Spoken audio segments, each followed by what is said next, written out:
하나님 말씀 보겠습니다. 하나님 말씀은 구약 성경 사무엘하 9장입니다.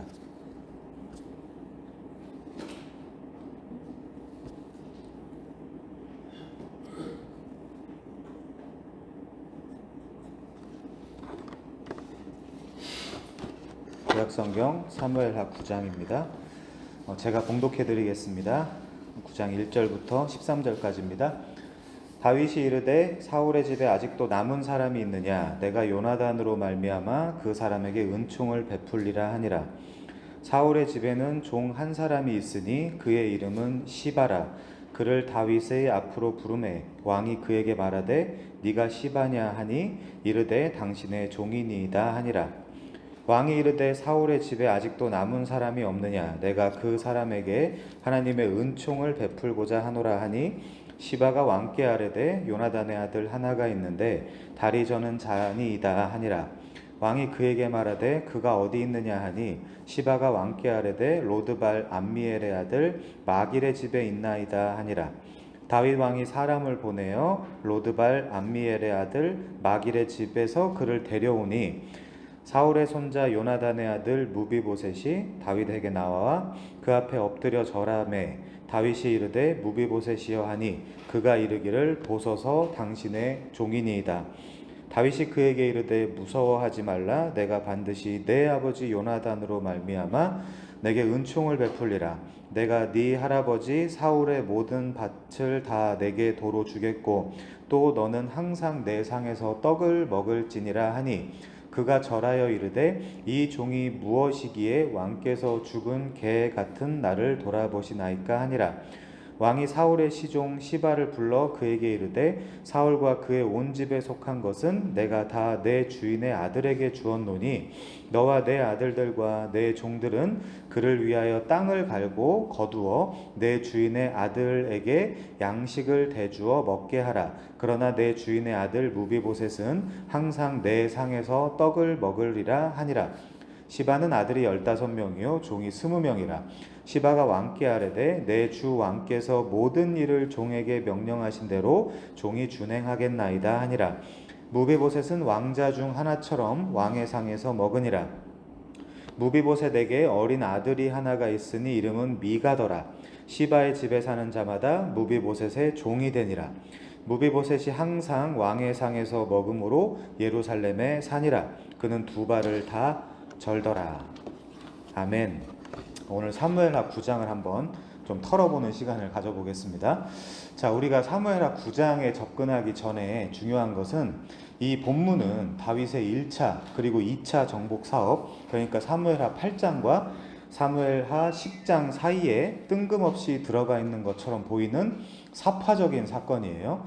성경에서 사파적인 사건은 굉장히 중요한 의미들을 담는 경우가 많습니다. 예를 들면 다말과 유다의 사건이라든지 지난번에 우리가 살펴본 여호수아의 죽음 이야기가 또 나온다든지 하는 것은 저자의 의도가 분명히 숨겨있는 사건이라고 우리 볼 수 있습니다. 자, 우리가 방금 읽은 본문에 등장하는 무비보셋이라는 사람은 여러분 잘 아시는 대로 이스라엘의 초대왕 사울의 손자이며 요나단의 아들입니다. 친손자요 친아들이에요. 다 유명한 사람들이죠.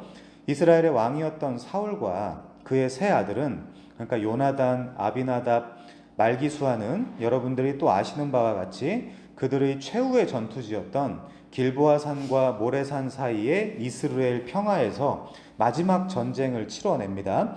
그리고 길보아산에서 그들은 블레셋 군대에게 어떻게 당하죠? 비참하게 죽임을 당합니다. 그 사무엘상에 나와 있어요. 31장에. 지금 잠깐 역사적 맥락을 좀 설명하도록 하겠습니다.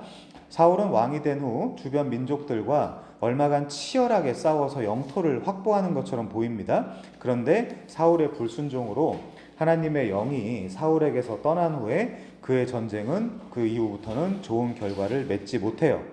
그 후 사울 왕의 또 다른 아들인 이스보셋이라는 사람이 있습니다. 넷째, 막내예요.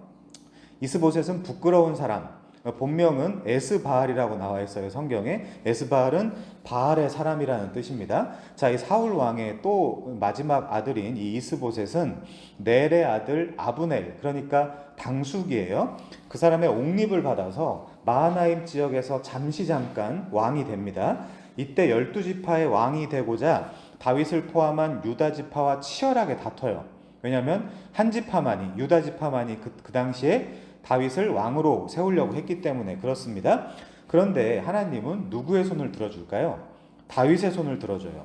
당시 이스라엘의 상황은 유다 지파를 제외한 나머지 11지파 사람들이 다윗 왕에게 복종하는 것을 거절하고 이 사울 왕의 막내 아들인 이스보셋이 이스라엘을 통치할 정당한 후계자라고 공개적으로 그렇게 선언을 합니다. 자, 이 전체 과정에서 이 이스보셋의 오른팔이요, 그리고 이스라엘 11지파의 그 공동체의 실질적인 주인이었던 이스보셋을 왕위로 옹립한 그의 당숙 아브넬이라는 사람은 어느 날 사울 왕의 첩 리스바를 통간을 합니다. 지금 막장 스토리예요, 이스라엘에.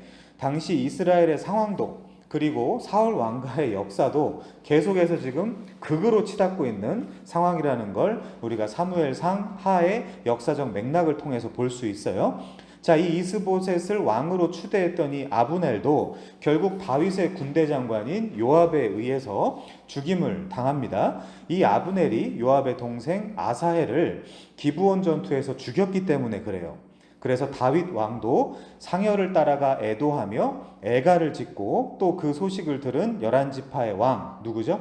이스보셋도 손에 맥이 풀리고 온 이스라엘이 놀랐다라고 성경에는 전해지고 있습니다. 그게 사무엘하 4장 1절이에요. 자, 지금 그게 흐름입니다. 그런데 이 지금 사울의 뒤를 이어 잠깐 11지파의 왕이 된 이스보셋도 침상에서 낮잠을 자다가 부하들인 바하나와 레갑에 의해서 암살을 당하고 말아요.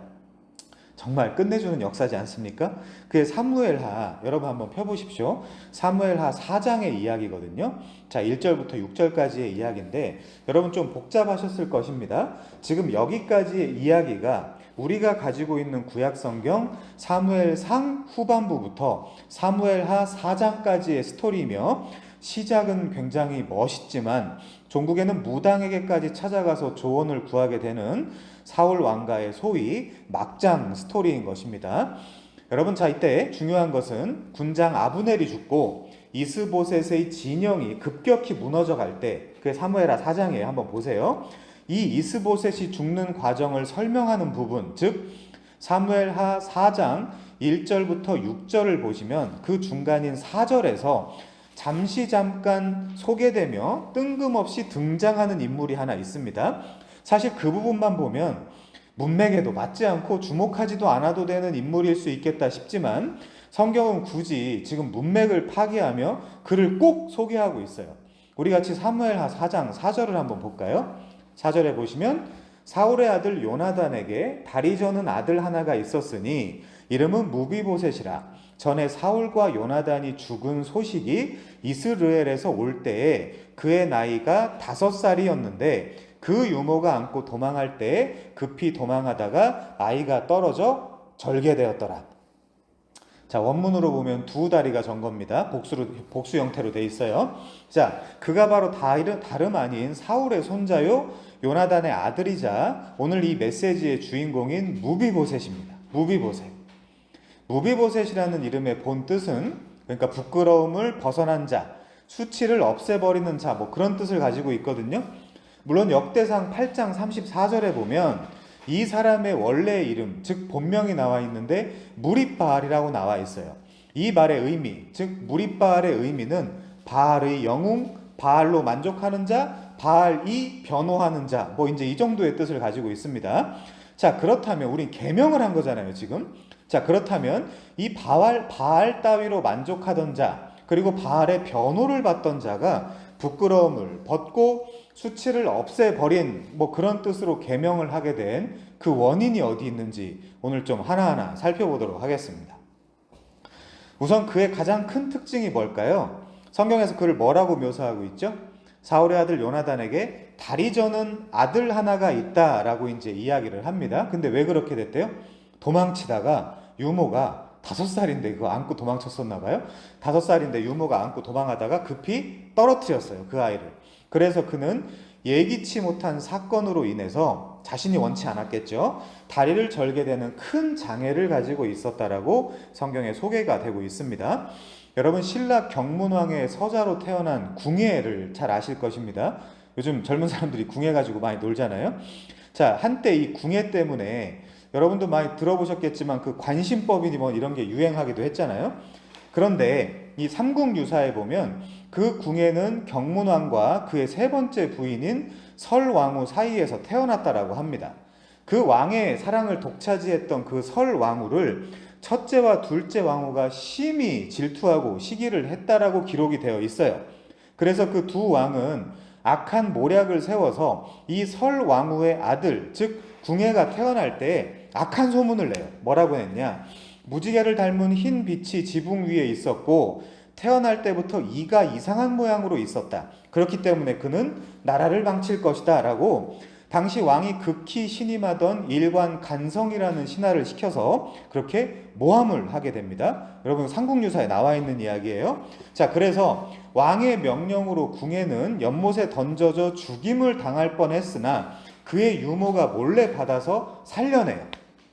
자, 그때 유모는 비록 그 궁예를 살리려는 숭고한 뜻으로 그를 받아낸 것이었지만 그때 그 유모의 실수로 궁예는 한쪽 눈을 잃게 되었다라고 역사가 말해주고 있습니다. 자, 그리고 그 후에도 생명의 위협을 당하는 여러 가지 일로 그 둘은 목숨을 걸고 궁을 탈출하게 됩니다. 이 삼국유사에 나오는 궁예의 스토리와 비슷하게 오늘 메시지의 주인공인 무비보셋도 그의 유모는 그를 살리려고 한 것이었으나 결과적으로 그녀의 실수로 그를 떨어뜨려 다리를 절게 되었다는 것입니다. 자, 아무튼 우선 그의 할아버지인 사울과 그의 아버지인 요나단, 그리고 삼촌뻘이 되는 아비나답과 말기수아 등은 블레셋과의 전쟁에서 유린을 당하고 전사한 후에 사울의 왕궁의 왕가는 모두 극도의 공포와 혼란에 휩싸이게 됩니다. 왜냐하면 블레셋 병사들이 사울의 그 왕궁으로 몰려들어와서 사울 가문에 대한 학살과 그 사륙을 도대체 언제 어떻게 감당할지 모르기 때문이기도 했지만 또 사울이 거의 평생을 온 힘을 다해서 어떻게든 죽이고자 했던, 여러분이 잘 아는 누구죠? 다윗과 그를 따르는 세력들도 지금 바로 옆에서 아주 가까이에서 만만찮게 성장을 하고 있었기 때문이에요. 그러니까 두 가지의 위험성이 있었습니다. 근데 그때 당시에 그 얘기들이 있잖아요. 사울은 천천히요, 다윗은 만만이다 라고 했던 게 이제 백성들이 노래를 부르고 다녔던 때거든요. 자, 사울 왕가는 쇠퇴하고 다윗 왕가는 왕성해지던 시기였습니다. 사울의 집을 대표하던 그 미갈이라는 사람은 법계 사건 때에 하체가 보이는 춤을 췄다라는 이유로 다윗을 비난하기도 했죠. 자, 아무튼 사울 왕가는 어쨌건 지금 약해진 왕권 때문에 언제 어떻게 반역이나 반란으로 진멸당할지 모르는 상황이었어요. 바로 이런 위험 앞에 지금 사울의 손자요 요나단의 아들인 나이 어린 무비보셋이 있었습니다. 그 당시 학자들은 20세 전후 이렇게 추측을 하더라고요. 자, 근데 그는 핸디캡이 있었어요. 그의 유모가 아직은 어린 그를 안고 허겁지겁 도망했다라고 기록되어 있는 글을 보니까 우리는 당시 그들이 느꼈던 공포와 두려움의 정도가 어느 만큼 컸는지 충분히 예측할 수 있겠죠. 머릿속에 여러분 이 무대를 좀 그려보십시오. 지금 그들은 생명을 걸고 그 위협 앞에서 도망을 가고 있습니다. 절박했어요. 앞이 캄캄했죠. 기대할 것이나 소위 비빌 언덕이 모두 사라진 사람들의 최후의 선택은 뭘까요, 여러분? 바로 어둠 속으로 자신을 꽁꽁 숨기는 것입니다.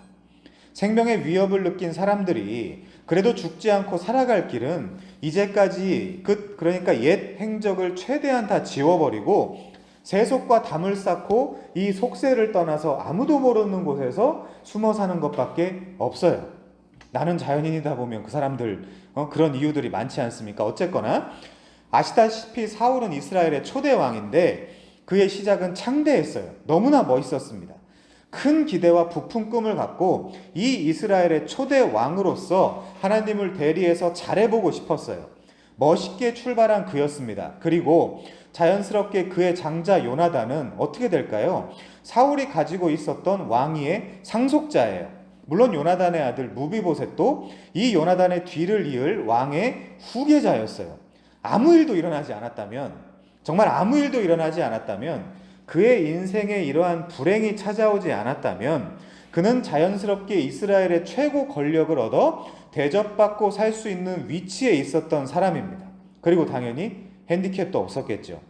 그런 그였는데 어느 날 왕의 후계자라는 영광과 권력과 명예의 자리는 온데간데 없이 마치 파도가 치다가 뒤로 물러나게 되면 그 하얀 찌꺼기인 포말처럼 그 모든 것들은 다 사라져버렸고, 오히려 자신의 큰 자랑거리일 수 있었던 이 왕의 가문에 속한 자라는 자신의 그 타이틀이 이제 도리어 자신의 생명을 위협하는 최대의 위협 요소가 되고 말았습니다.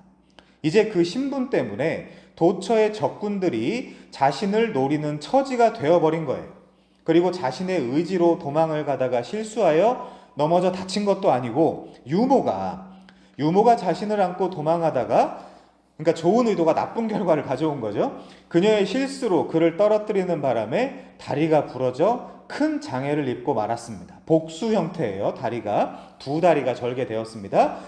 자, 그래서 여러분도 이 세상을 눈 크게 뜨고 가만히 살펴보면 그렇게 자기가 한 일과는 아무런 상관이 없이 실은 괜히 고통을 받고 있는 사람들이 부지기수라는 걸 알 수 있어요. 내 의지랑 상관없이. 아니, 온 인류의 각 개인들의 삶을 가만히 살펴보면 실은 운명이라는 단어를 믿든 믿지 않든 마치 운명처럼 이 심판의 발동 걸린 세상에서 눈물 젖은 빵을 먹으며 살아가는 사람들이 너무나 많아요. 자신의 의지와는 전혀 상관없이, 또는 자신의 선택과는 아무런 상관없이 불행과 비극과 불운의 드라마 속 주인공이 된 이 모든 비운의 사람, 그 대표로 등장하고 있는 이가 제가 볼 때는 오늘의 무비보셋으로 보입니다.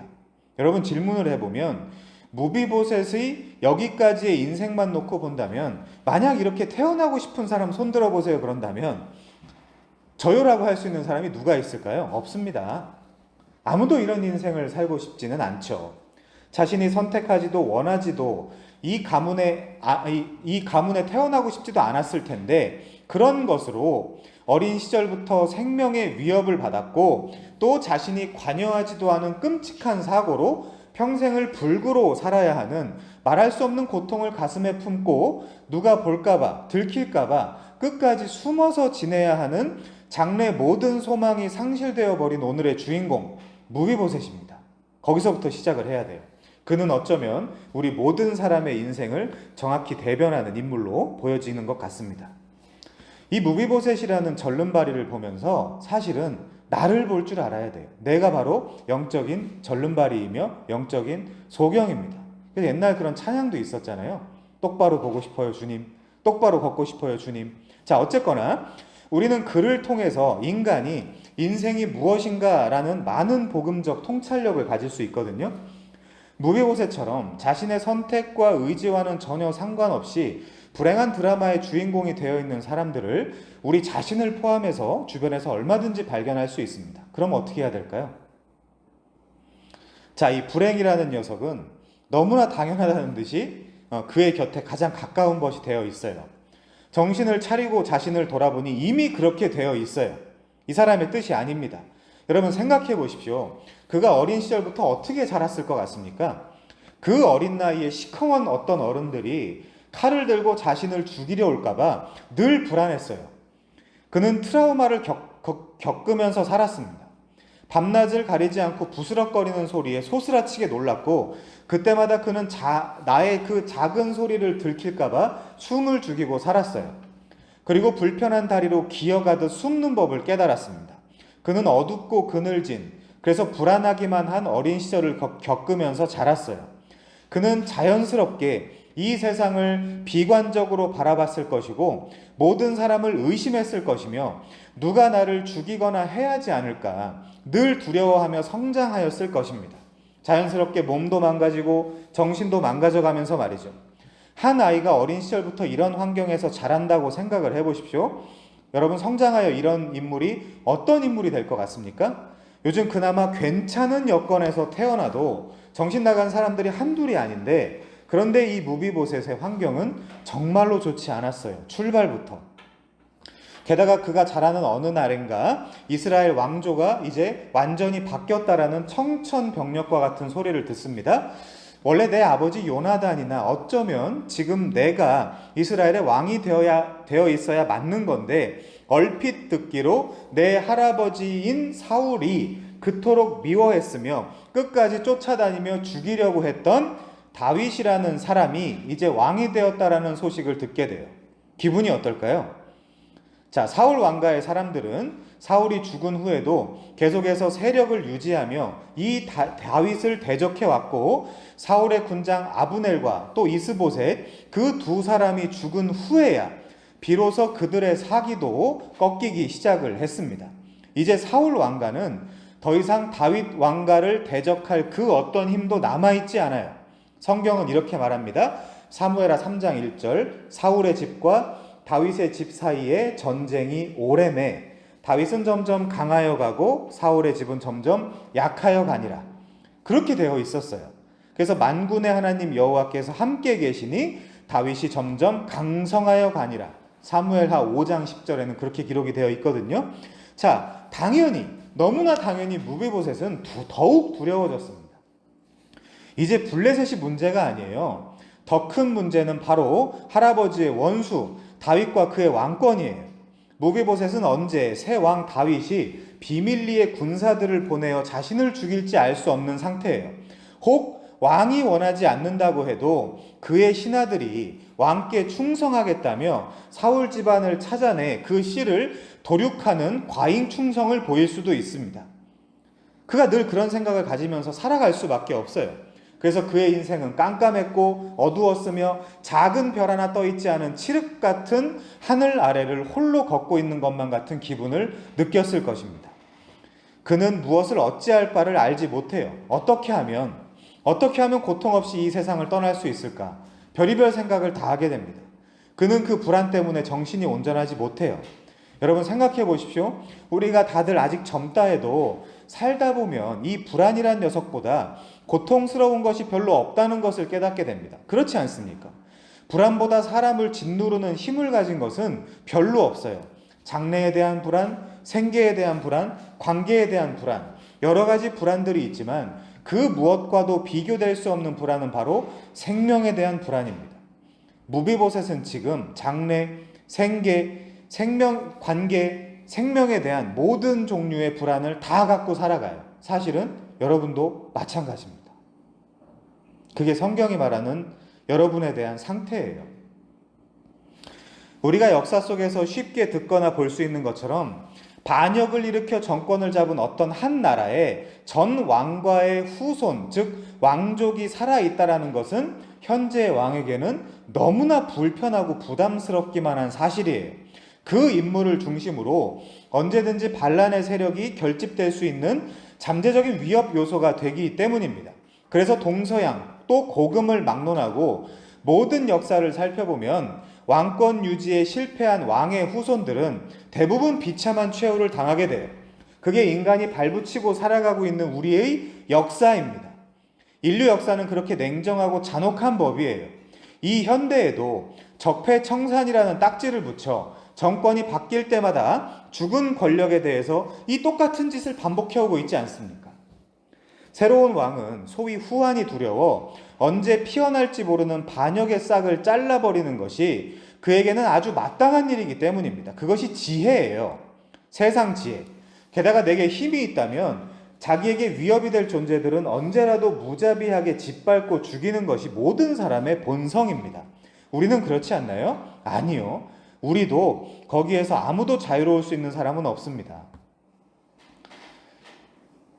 왕상 15장 28절에서는 이와 같은 예에 대해서 이렇게 이야기해주고 있어요. 자, 이 사람들은 지금 하나님을 섬기는 이스라엘이거든요. 이스라엘은 좀 다를까요? 한번 봅시다. 유다왕 아사 제3년에 바아사가 나답을 죽이고 대신하여 왕이 되고 왕이 될 때에 여로보암의 온 집을 쳐서 생명 있는 자를 하나도 남기지 아니하고 다 멸하였다. 이렇게 해야 돼요. 사실은 무비보셋의 지배에 자, 단 하나를 한 명을 남기지 아니고 하고 다 숙청을 해버렸다는 것입니다. 누가요? 이스라엘이.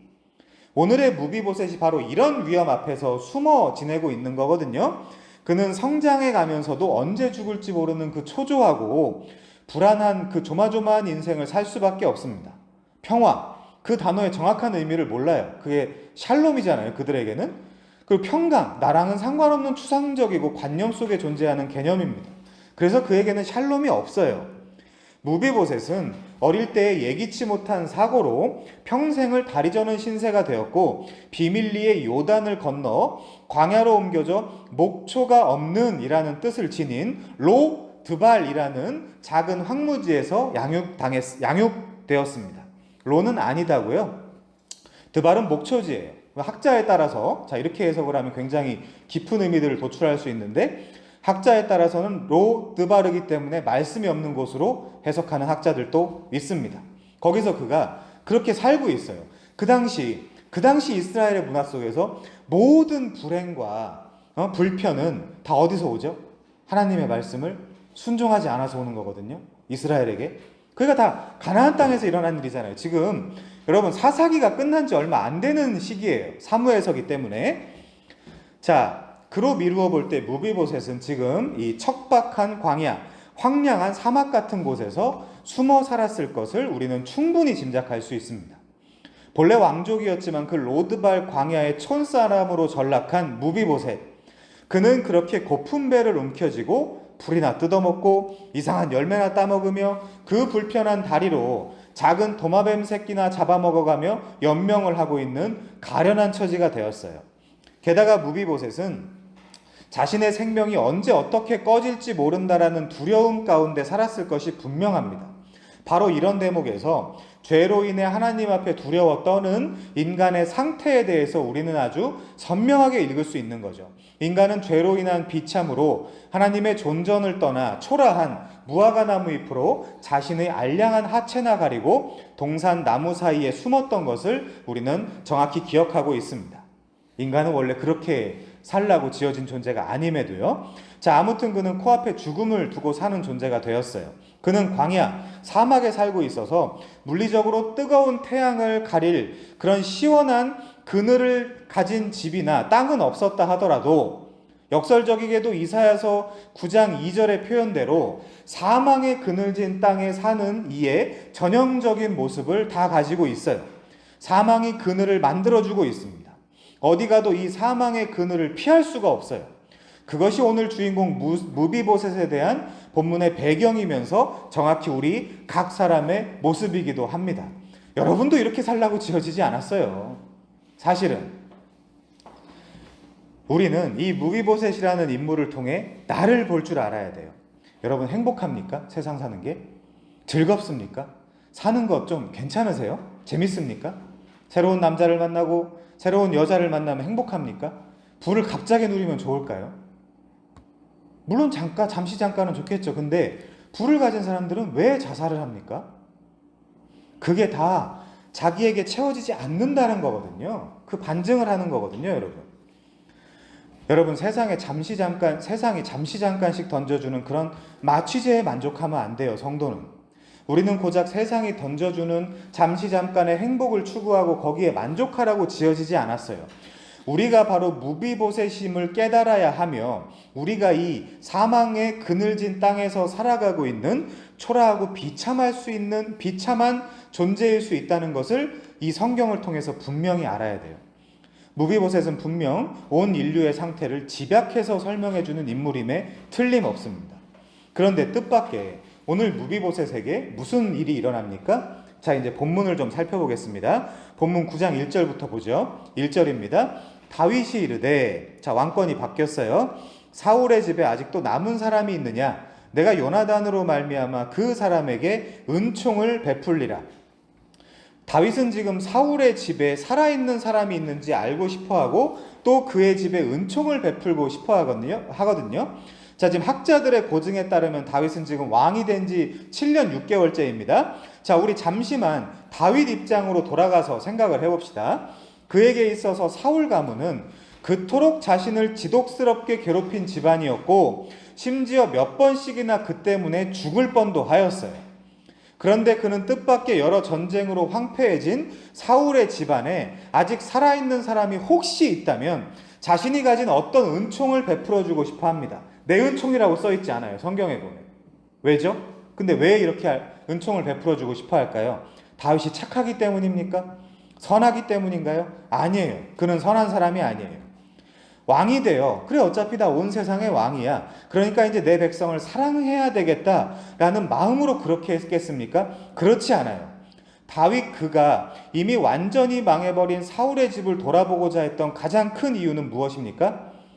보통의 인간들은 원수의 집이 망하면 노래를 부르거나 즐거워할 텐데 그렇게 하지 아니하고 이 대적의 집안을 직접 손수 챙기려고 하는 이유가 무엇입니까? 여러분, 앞의 메시지를 추적해보면 우리는 무슨 결론을 맺을 수 있습니까? 바로 그가 사랑하는 그의 친구 요나단 때문에 그래요.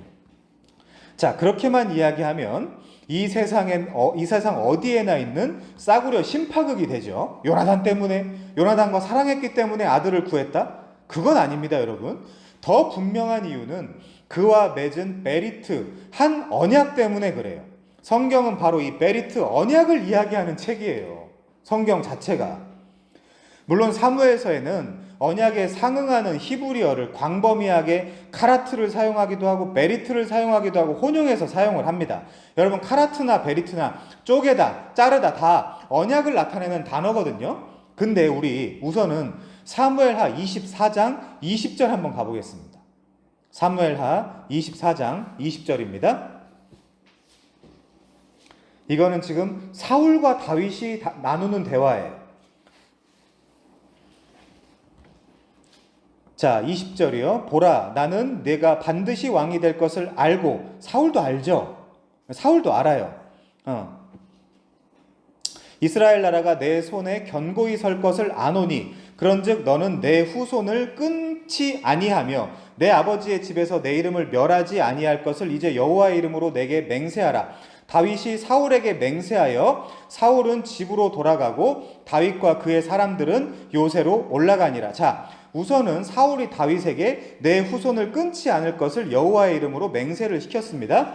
그래서 사울 집에 남은 자가 있는 것을 찾아낸 거예요. 그런데 요나단으로 말미암아 그에게 은총을 베푼다 그러죠. 그러니까 두 가지예요, 언약이. 사울 집을 끊지 않을 것이고 그리고 요나단이랑 맺은 언약도 있다는 거예요. 그걸 우리가 좀 살펴봅시다. 자, 우선 사무엘상 18장 3절이에요. 사무엘상 18장 3절.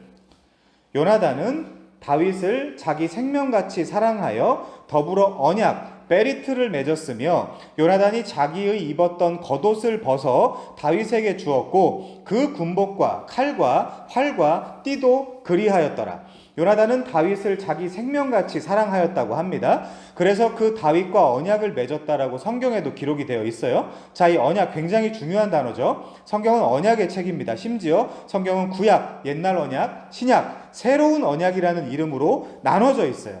그래서 성경의 언약을 알지 못하면 하나님의 뜻을 알 수가 없어요. 자, 아무튼 다윗과 요나단은 어떤 한 언약을 맺었어요. 비록 둘은 당시 어린 소년에 불과했지만 엄숙한 의식으로 언약을 맺었습니다. 이스라엘은 엄숙한 의식이 있거든요, 언약을 맺을 때. 그리고 그때 선물도 나눴어요. 그러면 그 언약의 내용은 무엇일까요? 내용이 중요하겠죠? 자, 그리고 그들이 맺은 언약은 단순히 그들 둘만의 언약이 아니라 잘 살펴보면 양가 가문 간의 언약이며 그 언약은 자손들에게까지 영원히 미칠 엄청난 효력을 미칠 영원한 언약이었던 것입니다. 중요한 것은 이거예요. 자, 두 사람이 당시 맺은 언약은 실은 아직 태어나지도 않은 그들의 후손들까지도 포함하고 있었던 것입니다.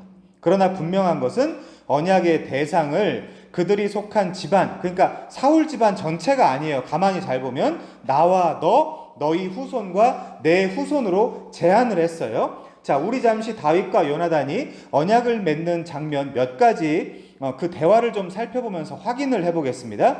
우선 사무엘상 20장 8절입니다. 사무엘상 20장 8절. 그런즉 바라건대 네 종에게 인자하게, 여기 인자가 히브리어로 뭘까요? 이게 헤세드예요. 헤세드. 네가 내 종에게 여호와 앞에서 너와 맹약하게 하였음이라.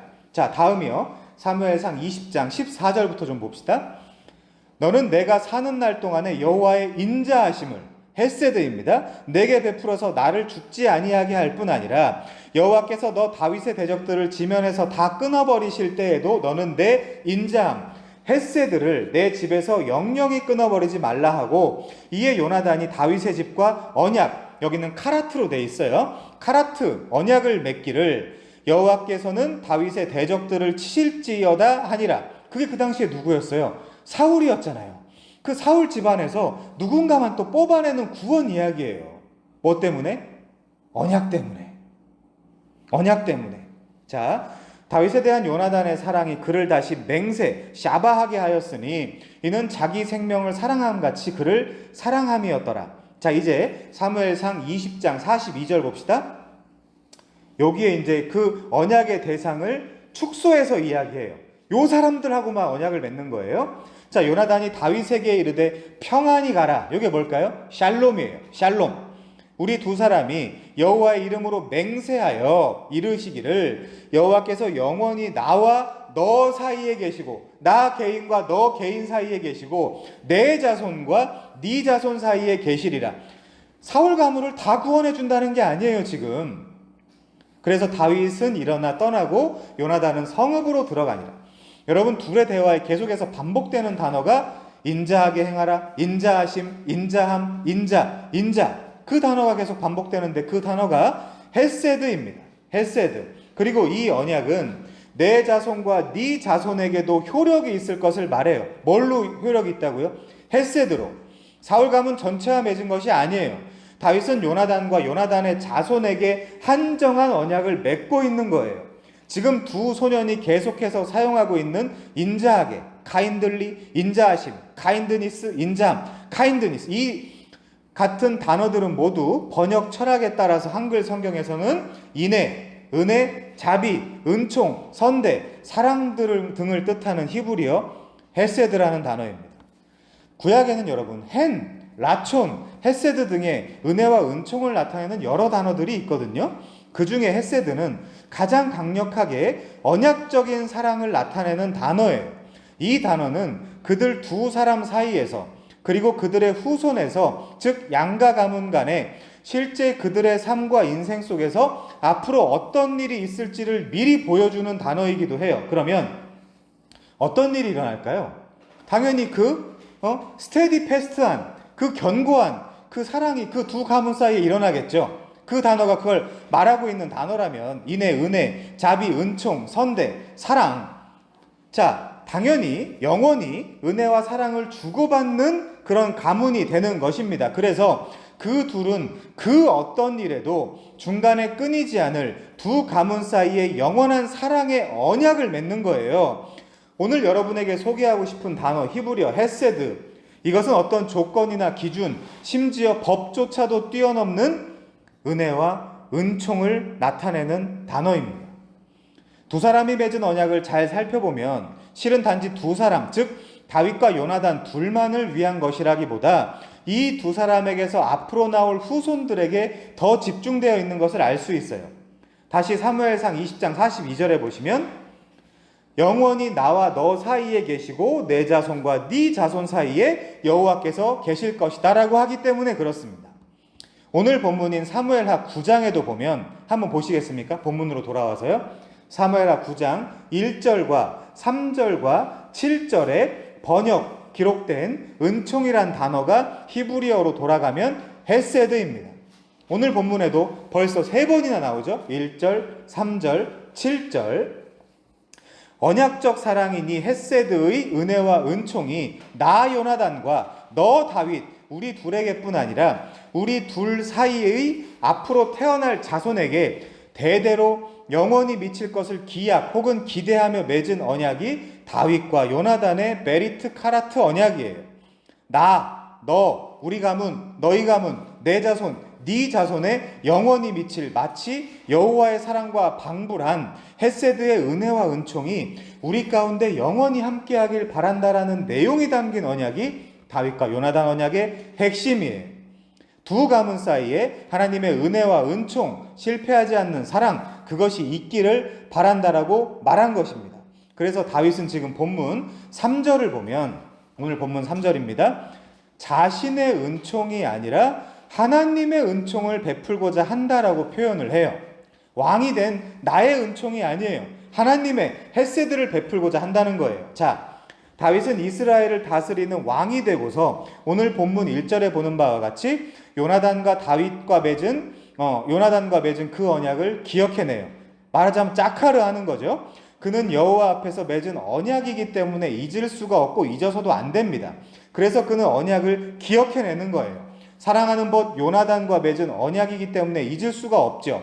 비록 그의 아버지 사울과는 어떤 면에서 원수지간임이 분명하지만 그의 아들 요나단과의 언약으로 말미암은 헤세드의 은총, 마치 하나님의 사랑에서나 볼 법한 그런 은혜와 은총을 그 원수의 집에 베풀고자 다윗은 지금 법이나 그의 개인적인 원한을 뛰어넘는 사랑으로 사울의 집에 남아있는 사람을 찾고 있는 것입니다. 무엇에 기대서요?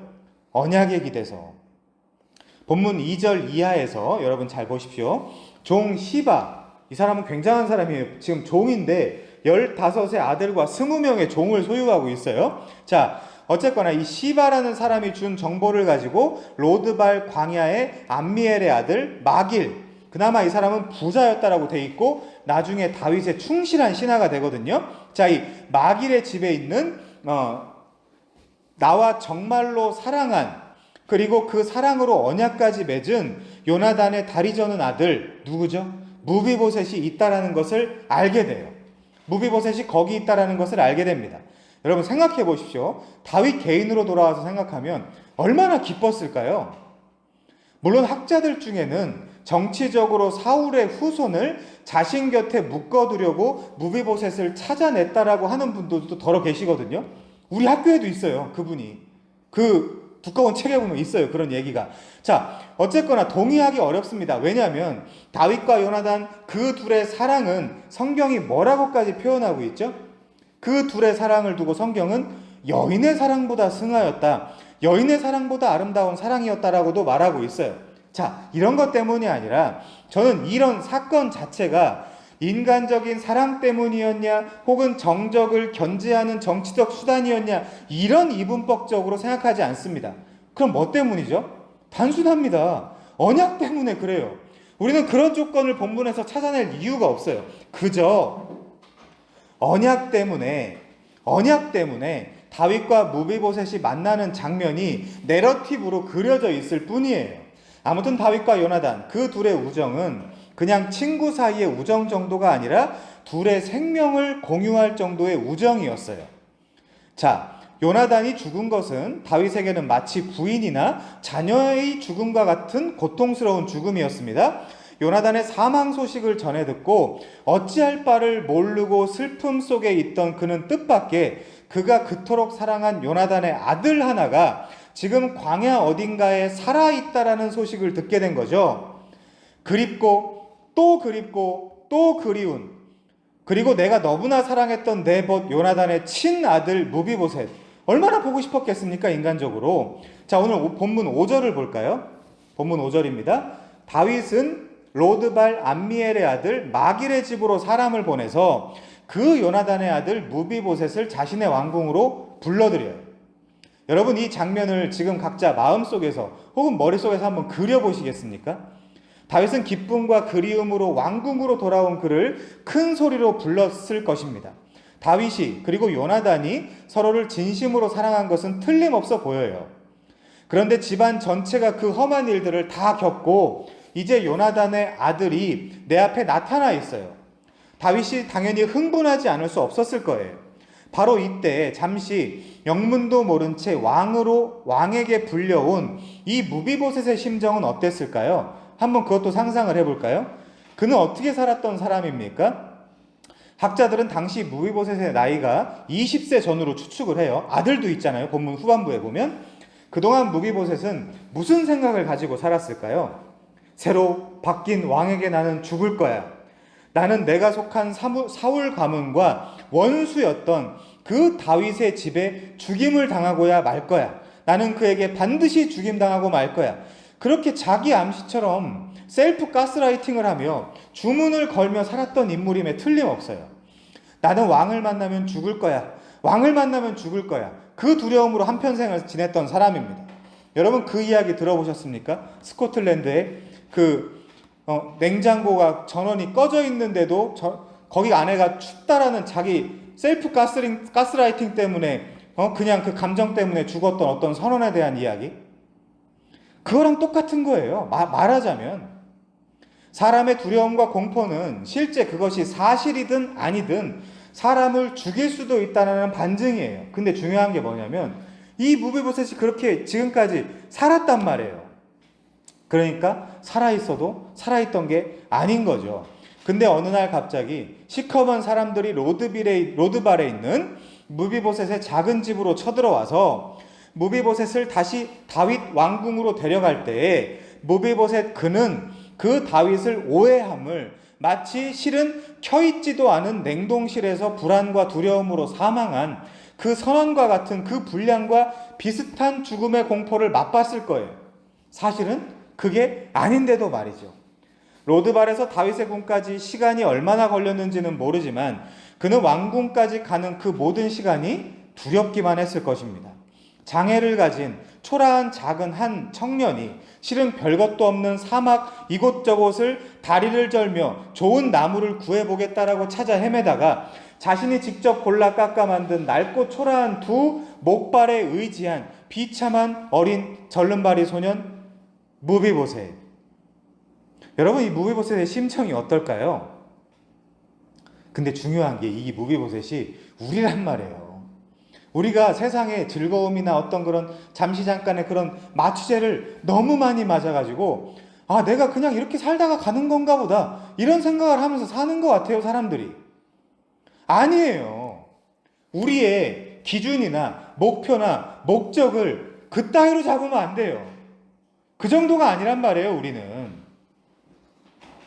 자, 다윗 왕 앞에서의 그의 반응이 어떤 것이었을까요? 그것이 본문 6절에 나옵니다. 본문 6절입니다.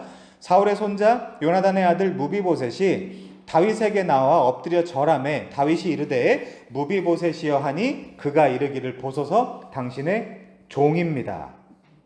다윗은 분명 기쁨과 그리움 요나단에 대한 회한의 눈물로 이 무비보셋을 맞이했겠죠. 그 요나단의 살아있는 아들이니까요. 그는 요나단의 살아있는 자식을 찾아 만나게 된 것이 마치 죽은 요나단을 다시 만난 것과 같은 기쁨으로 다가왔을 것입니다. 그런데 잘 들어보세요. 지금 이 무비보셋은 내 앞에 있는 이 다윗 왕과 내 아버지 요나단의 사이에 있었던 일을 전혀 알지 못해요. 그 관계도 그렇거니와 더 나아가 다윗과 내 아버지 사이에 어떤 언약이 있었는지 그는 더더욱 알 수가 없어요. 왜죠? 그것은 그가 태어나기도 전의 일이었고 설령 나중에 그 이야기를 들을 가능성이 있다 하더라도 그는 그 언약을 이해하기에 너무나 어린 나이였어요. 뿐만 아니라 그 언약이 이렇게 실제 효력을 미칠지 믿냐 안 믿냐의 문제는 또 다른 문제입니다. 무비보셋은 왕가 가문의 사람이 분명하지만 이제 자신 가문의 원수인 다윗에게 지금 보면 무릎을 꿇고 절하고 있다라고 하죠. 그리고 기록되어 있지는 않지만 어쩌면 오줌을 싸며 두려움에 떨고 있을지도 모릅니다. 상상하기에 따라서 얼마나 비참합니까? 그 상태를 표현하는 것이 나는 당신의 종입니다예요. 나는 당신의 종입니다. 뜻대로 행하소서. 자신에게 떨어질 처분을 얌전히 기다리고 있습니다. 무비보셋은 자신의 가장 친한 벗, 유일하게 의지할 도구인 두 목발을 저 옆으로 집어 내던지고 바닥에 지금 좋지도 않은 다리의 무릎을 꿇고 머리를 조아려 절하며 왕의 사형 선고만을 기다리고 있는 심정이에요. 죽을 수도 있겠다라고 생각을 했습니다.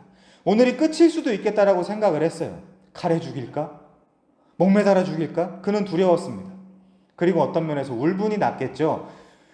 세상 사람들이 다 생각하고 있는 울분. 나 왜 태어나서 이렇게 힘든 거야? 우리 엄마 아빠는 그때 무슨 일이 있었던 거야? 근데 왜 가는 것도 이렇게 자유롭지 못한 거야? 왜 이렇게 힘든 거야, 이 세상 사는 게? 무비보셋이 그 생각을 안 했을까요? 여러분, 복음은 실존입니다. 그냥 장난이 아니에요. 자, 자신의 처지가 너무나도 비참하게 느껴졌을 거예요. 이때 과연 내가 할 수 있는 일이 무엇일까? 저주받은 나는 이 세상에 뭐하러 태어났을까? 왜 이렇게 고생만 하다가 죽어야 되는 것일까? 이스라엘의 하나님 여호와는 도대체 뭐하고 계신 분일까? 그는 그렇게 울분과 두려움과 분노를 씹어 삼키다가 끝에 가서는 모든 인간이 넘을 수 없는 벽 앞에서 누구나 그러하듯이 이 차갑고 냉혹한 현실을 있는 그대로 그저 받아들이게 됩니다. 여러분, 그걸 뭐라고 하죠? 한 단어로? 체념이라 그래요. 체념. 이 체념이라는 단어가 가진 무게를 생각해 볼 때 인간을 정말 초라하게 만들어요. 여러분, 체념처럼 슬픈 단어가 없잖아요. 버금왕으로 태어났다는데 우리는 하나님의 아들, 하나님의 딸로 태어났다는데 체념을 한다?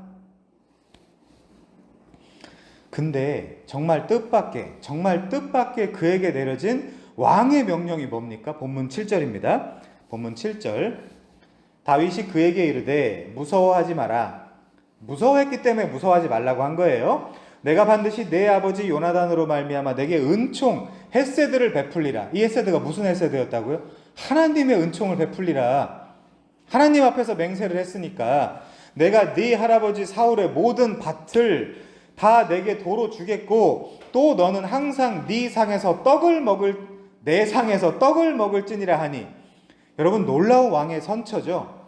우리의 인식에 문제가 있어서 그렇지 성경을 제대로 볼 줄만 안다면 오늘 본문은 실로 놀라운 본문임에 틀림없어요. 본문의 무비보셋이 얼마나 두려워 떨었는지 다윗이 제일 먼저 그에게 꺼낸 말이 두려워하지 말라예요. 두려워하지 말라. 이 두려워하지 말라라는 표현도 하나님의 위로와 구원을 선포할 때 다 쓰는 표현이거든요. 물론 무비보셋은 실제로 두려웠습니다. 다윗은 두려움에 떠는 그를 그렇게 안정시키고 어쩌면 성경에서 가장 중요한 함의를 지니고 있는 말을 해요. 저는 오늘 여러분이 이 함의를 올바로 그리고 포괄적으로 그리고 실존적으로 이해하기를 바랍니다. 자, 다윗이 이렇게 말합니다. 내가 반드시 네 아버지 요나단으로 말미암아 내게 은총을 베풀 거야라고 이야기를 해요. 그 함의가 뭡니까? 이 구원 자체가 너에게 달려있지 않다는 거예요. 네 아버지와 내가 맺은 헤세드 언약 때문에 네가 지금 나를 만나서 밭을 돌려받고 그 신분을 회복할 거야라고 이야기를 하는 겁니다. 지금 어찌 보면 블레셋보다도 더 강력한 원수의 수장이 무비보셋 앞에 있어요. 그의 손짓이나 발짓 혹은 눈짓이나 말 한마디면 이 무비보셋은 약관 정도의 짧은 인생이 끝나게 돼요.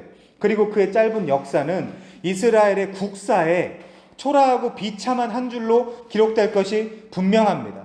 그런데 그에게 내려진 왕의 선언은 사형 선고가 아니었어요. 오히려 왕은 내가 반드시 네 아버지 요나단으로 말미암아 내게 은총을 베풀 것이라고 말합니다. 다시 말씀드리지만 요나단과의 사랑이라거나 우정 때문이 아니에요. 그와 맺은 헤세드, 메리트, 언약 때문에, 그 은혜의 언약 때문에 그렇습니다. 여러분, 사사기를 다루면서 말씀드린 바와 같이 하나님의 경륜을 이뤄가기 위해서 주어진 환경이지 그 환경에 의해서 움직이는 하나님이 아니에요. 그래서 원수지간인 다윗과 사울 가문이었지만 요나단과 다윗은 그 사랑을 지속할 수 있었던 것이고 그 관계 안에서 지금 언약이 소개되고 있을 뿐이에요. 그리고 그 언약은 분명한 원수지간으로 등장한 무비보셋과 다윗 간의 샬롬, 평강의 언약이었습니다. 그래서 왕은 가장 좋은 땅을 가지고 있었던 사울의 모든 밭을 무비보셋 너에게 줄 것이며 또 너는 항상 내 상에서 떡을 먹게 될 거야 라고 지금 은혜를 베풀고 있어요. 감당할 수 없는 놀라운 은혜입니다. 생각지도 못한 놀라운 은총이에요. 이것은 기업을 회복한다는 뜻을 함의하고 있거든요. 자, 여자의 후손의 라인에서 태어난 자가 있고 뱀의 후손의 라인에서 태어난 자가 있어요. 성경의 출발이 그렇습니다. 근데 놀랍게도 여러분들이 족보를 가만 살펴보다 보면 뱀의 후손의 라인에서 태어난 자라 할지라도 가끔 하나님이 이 헤세드 언약 때문에 그냥 공짜로 살려내는 자들이 있어요. 원리상으로는 그러면 안 돼요. 그 중에 대표적인 사람이 누구죠? 룻이에요. 모압 여인.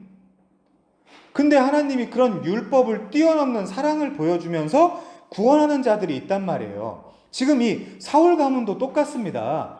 다윗 가문을 지금 대적하는 자로 등장하고 있잖아요. 자, 그래서 이 기업을 회복하고 신분을 회복하는 겁니다. 그래서 오늘 본문 9장 12절에 보면 무비보셋에게 어떤 아들 미가가 소개되고 있는 것을 보이는데 역대상 8장 34절부터 35절의 족보에 보면 이 무비보셋과 그의 아들 미가의 집안이 계속해서 존속되는 것을 우리가 확인할 수 있어요. 족보에 들어간단 말이에요. 얘네들도. 그 헤세드의 사랑에 놀란 무비보셋의 반응이 뭐죠? 그게 오늘 본문 8절입니다. 왕이시여 죽은 개와 같은 나를 어찌 이렇게 돌보십니까? 이렇게 말하며 그는 절을 해요. 죽은 개는 전에 다윗이 사울에게 썼던 표현이거든요. 사울에게 다윗이. 이제 완전히 신분이 달라졌어요. 죽은 개는 시체를 의미합니다. 여러분, 이스라엘에게는 율법에 개도 가까이 해서는 안 되고 시체도 가까이 해서는 안 돼요. 그럼 죽은 개는 뭐예요? 절대로 가까이 하면 안 된다라는 그런 의미를 가지고 있어요. 모세의 율법에 보면 가까이 할 수 없는 아주 부정한 것을 상징하는 표현이에요. 당연하죠. 이 다윗 왕이 왜 그럴까? 왜 그럴까? 그는 어리둥절하기만 합니다. 절름발이 무비보셋은 왕의 선대, 즉 헤세드의 은총 때문에 크게 놀라고 또 놀랐을 거예요. 무비보셋은 실제 다윗의 종들을 통해 사울과 그의 온 집에 속한 것을 전부 다 돌려받았으며 이제 항상 다윗의 상, 왕의 상에서 떡을 먹게 돼요. 이게 무슨 뜻일까요?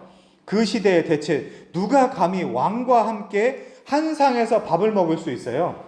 누가 왕과 함께 밥을 먹을 수 있습니까? 누구만? 왕족만 밥을 먹을 수 있어요.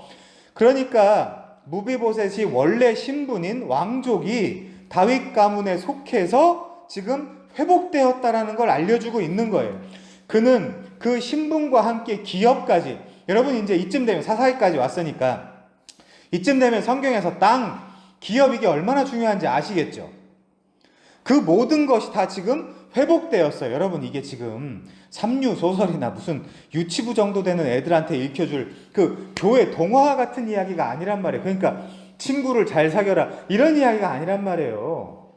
언약을 읽을 줄 알아야 돼요. 그래서 이것은 분명 하나님의 우리를 향한 그 놀랍고 큰 은혜와 사랑을 보여주시기 위해 기록된 그의 말씀이에요. 우리도 이방인이잖아요. 우리 유대인 아니잖아요. 남유다 사람 아니잖아요. 하나님의 행하심입니다. 생각해 보십시오. 우리가 어떻게 구원을 받았습니까? 내가 믿어서 구원을 받았습니까? 아직도 그 수준에 있어요? 아니죠. 그것은 이미 교회사적으로 이단으로 확정된 펠라기우스, 세미펠라기우스, 알미니우스 주의인데도 사람들이 식이 없으니까, 무식하니까 이제 완전히 알미니안주의가 이 교회에도 득세를 하고 있어요. 그거 이단으로 정죄된 거잖아요. 오히려 그러니까 그 사람들이 다수라는 이유로 이제는 정통을 이단이라 그래요. 그 다수가.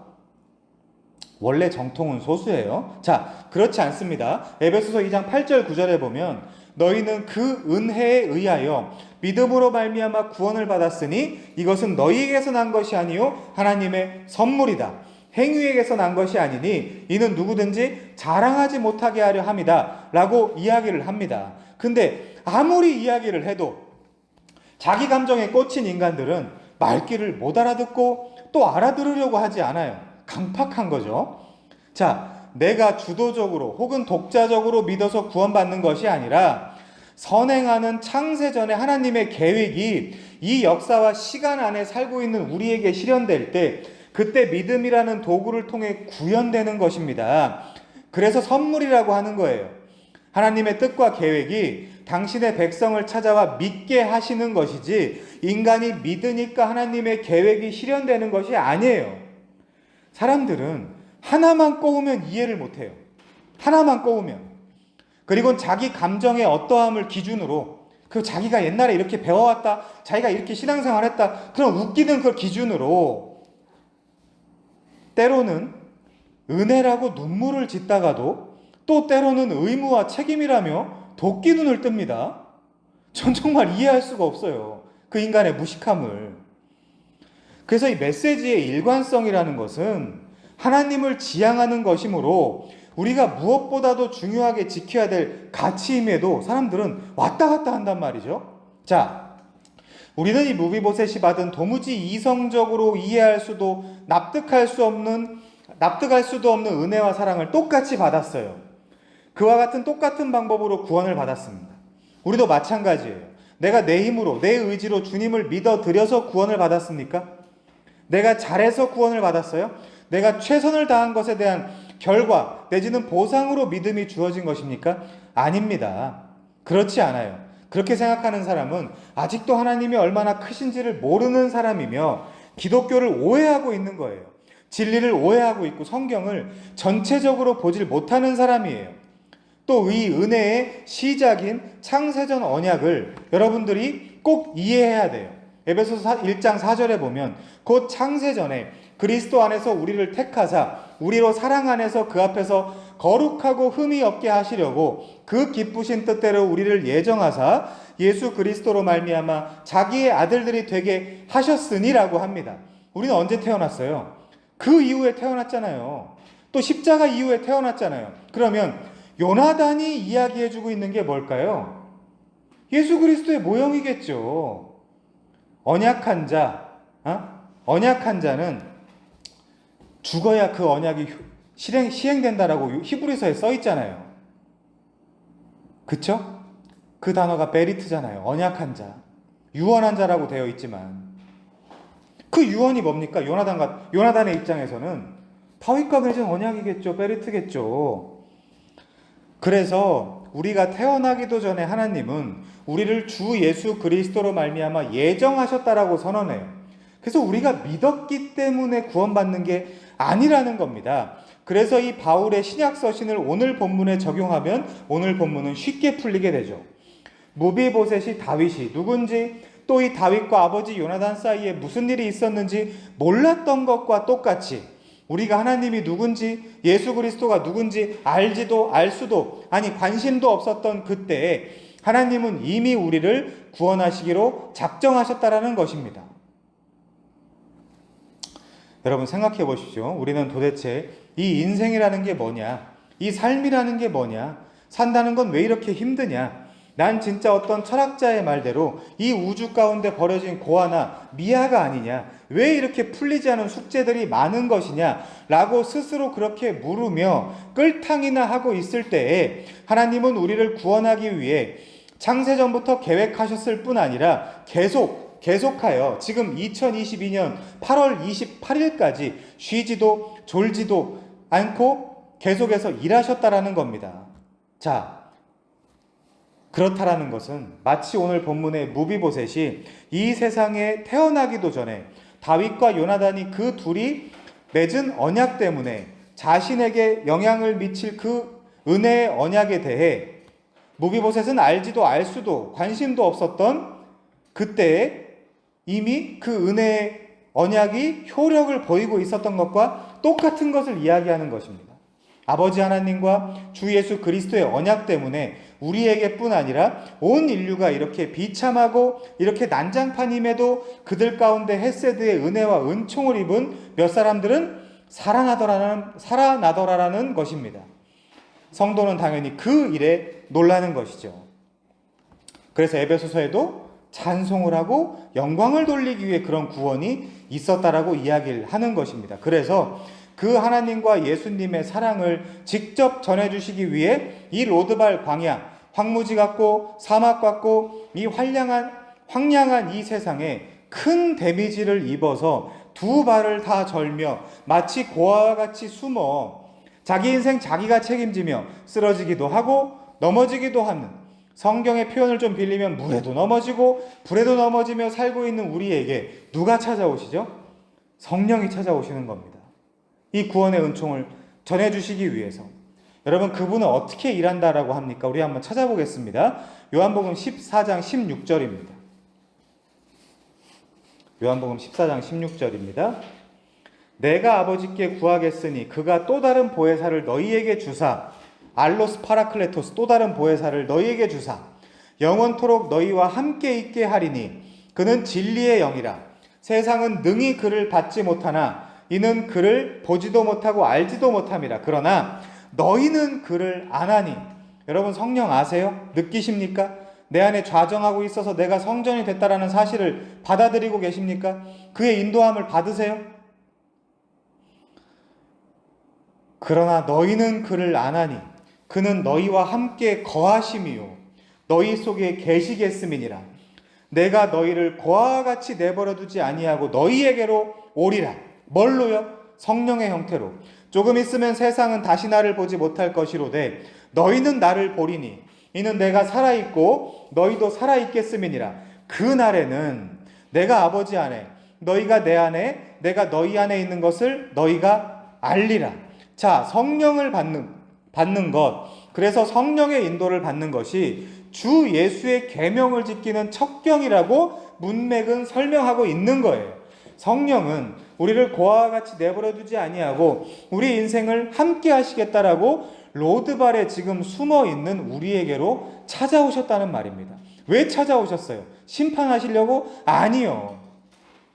성부 하나님과 성자 예수님이 맺은 창세전 언약, 즉 그 은혜와 은총의 언약을 우리에게 전달해 주시기 위해 오신 것입니다. 그분은 모든 일을 그의 뜻의 결정대로 일하시는 이의 계획을 따라 우리가 예정을 입어 뭐가 되었다라고 얘기하죠? 그 안에서 기업이 되었다라고 이야기하죠. 이미 기업이 되어 있으니. 자주 말씀드리는 표현입니다. 이거 완료형이란 말이에요. 이미 끝났다. 이미 끝났다. 이 에베소서 1장 11절에서도 우리가 예정을 입어 그 안에서 기업이 되었다 그러잖아요. 기업이 뭔데요? 땅이에요.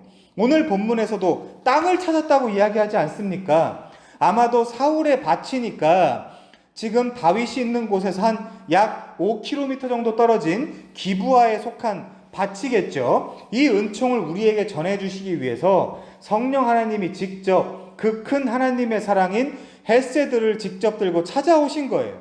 마치 무비보셋이 광야에서 절며 힘들게 연명하고 있던 그때에, 그리고 실은 그 대상이 누군지도 모르면서 원망이나 하고 불평이나 하며 우리의 인생을 쓸데없이 허비하고 허랑방탕하고 있었을 때에 다윗이 끝까지 요나단과 맺은 그 영원한 언약으로 말미암아 결국 그를 짝하르 찾아내요. 기억하고 찾아내요. 더러운 옷을 깨끗한 옷으로 갈아입히고 가장 좋은 땅을 선물하며 왕의 상에서 왕과 함께 그리고 왕족 공동체와 함께 떡을 떼게 해준 것과 똑같이 우리에게도 하나님이 그런 은혜와 은총을 베풀고 계시다라는 것입니다. 탕자 이야기 기억 안 나세요? 다 똑같은 이야기잖아요. 무비보셋에게 큰 놈이 있었으면 뭐라고 했겠어요? 내가 여러 해 아버지를 섬겨, 거기 종이 사용하는 단어를 썼다고 했잖아요. 둘리오. 내가 여러 해 종으로 아버지를 섬겨 명을 어김이 없거늘 내게는 염소 새끼라도 주어 나와 내 벗으로 즐기게 하신 일이 없더니, 이렇게 비판을 하는 거예요. 지금 누가요? 유대인이. 여러분도 혹시 그런 마음 없으세요? 내 주변에 있는 사람이나 아니면 내 원수가 이 복음을 못 듣고 그냥 죽었으면 좋겠다, 지옥에 나갔으면 좋겠다. 그게 유대인이에요, 여러분. 그게 우리의 악마성이에요. 그게 우리가 구원받아서는 안 될 왕과 가문에 태어난 사람이라니까요. 우리가. 무비보셋은 실제 죽을 줄만 알았죠. 무비보셋은 인간적으로 볼 때 왕의 심판을 받아 마땅한 사람이었죠. 그에게 하루 종일 어떤 소망이란 오늘 하루 안 굶고 좀 배고프지 않고 좀 잘 먹을 수 있는 정도의 초라한 양식이나 있었으면 좋겠다라고 생각한 거예요. 그런데 무비보셋은 순전히 하나님의 은혜로 하나님의 은총을 받아서 왕족들과 즐거운 식탁 교제를 나누게 됩니다. 본문 11절, 13절에 보면 무비보셋은 왕자 중 하나처럼 왕의 상에서 늘 만찬을 즐기는 자로 신분이 회복돼요. 그는 더 이상 광야의 초라한 음식을 먹지 않아도 됩니다. 저는 다리로 사냥하러 다니지 않아도 돼요. 그는 더 이상 두려움 없이 살 수 있게 되었습니다. 풍성하고 풍족한 하늘의 양식 같은 그것을 왕의 식탁에서 즐기게 되었어요. 여러분, 이 모든 것이 이 무비보셋이 겪은 그 라이프의 사이클이 우리 성도의 인생의 축소판이에요. 여러분, 지금 무비보셋이 거하는 왕궁이 어딜까요? 신약식으로 이야기하면 그가 참여한 그 즐겁기만 한 식탁이 어디일까요? 너나들이 하는 곳, 너나 나나 없고 원수나 높은 자나 낮은 자가 없는 그곳이 어딜까요? 거기가 바로 교회 공동체입니다. 본래 율법에는 작은 신체적 결함만 있어도 그는 성전에 들어갈 수 없어요.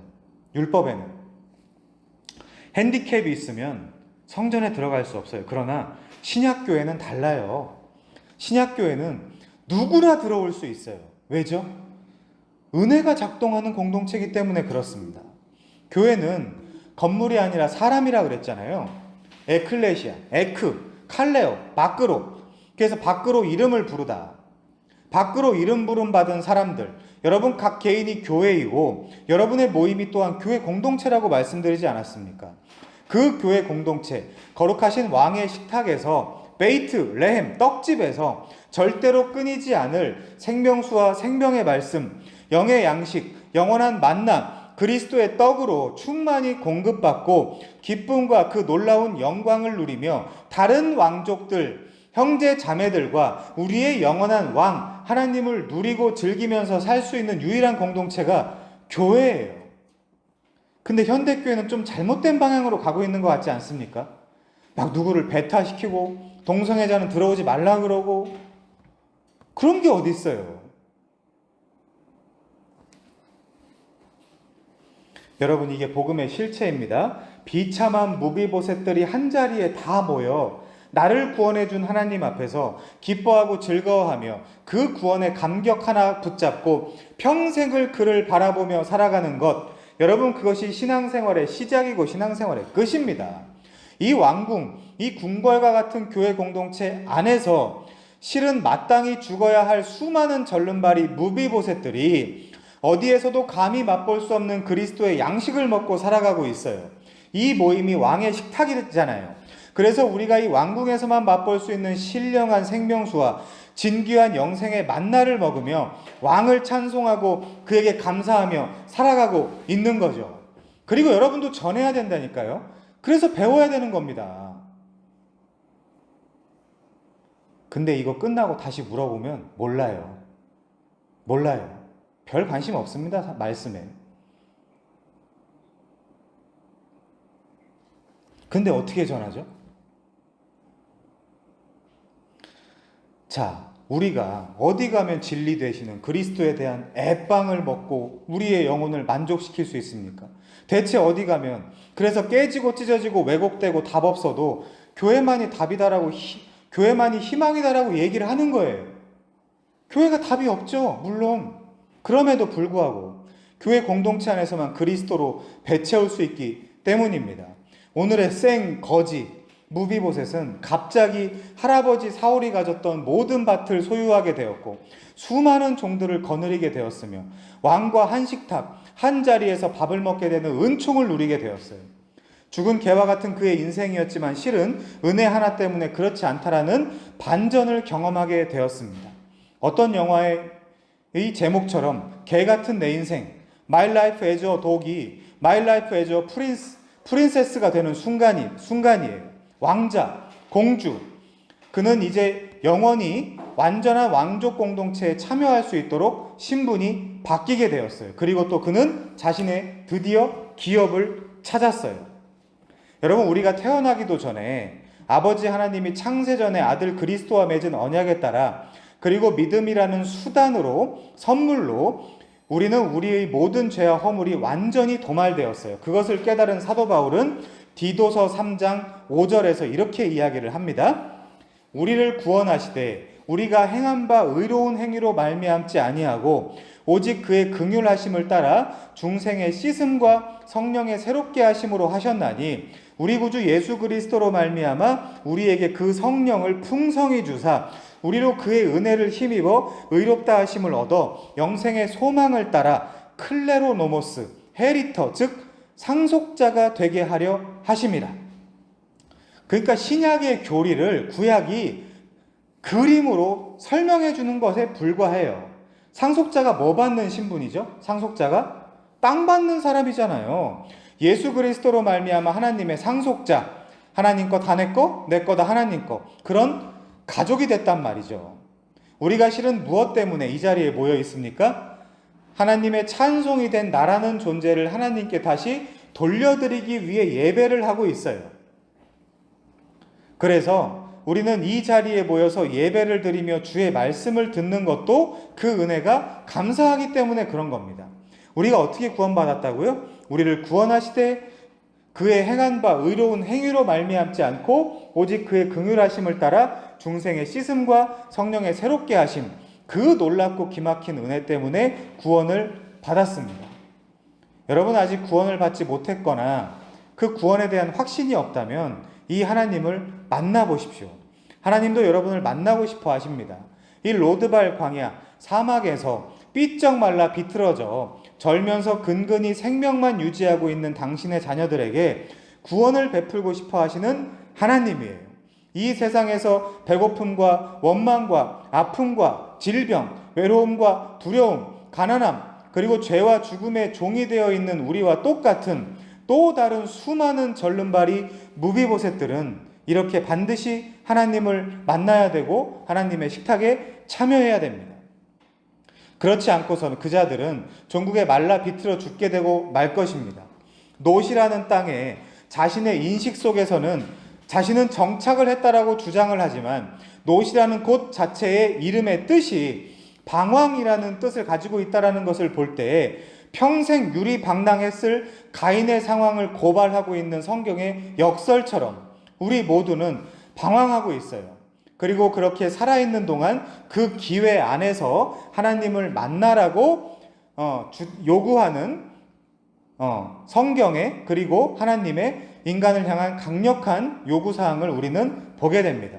모든 당신의 절름발이들 무비보셋들을 잊거나 버리거나 외면하지 아니하시고 이 광야 사막 끝까지라도 어떻게든 찾아내 결국 헤세드 은총을 베푸신 주 예수 그리스도의 은혜와 하나님의 놀라운 사랑이 성령의 은총을 통해 온전히 전달되는 오늘이길 바랍니다. 창세전부터 하나님의 마음에 그리셨으며 생각하셨고 예정하셨으며 계획하셨던 하나님을 꼭 만나시기를 바랍니다. 저는 여러분의 담당 교역자로서 여러분이 하나님의 놀라운 사랑을 깊이 깨닫고 누리고 즐기고 영위하게 되시기를 진심으로 소원합니다. 기도하겠습니다.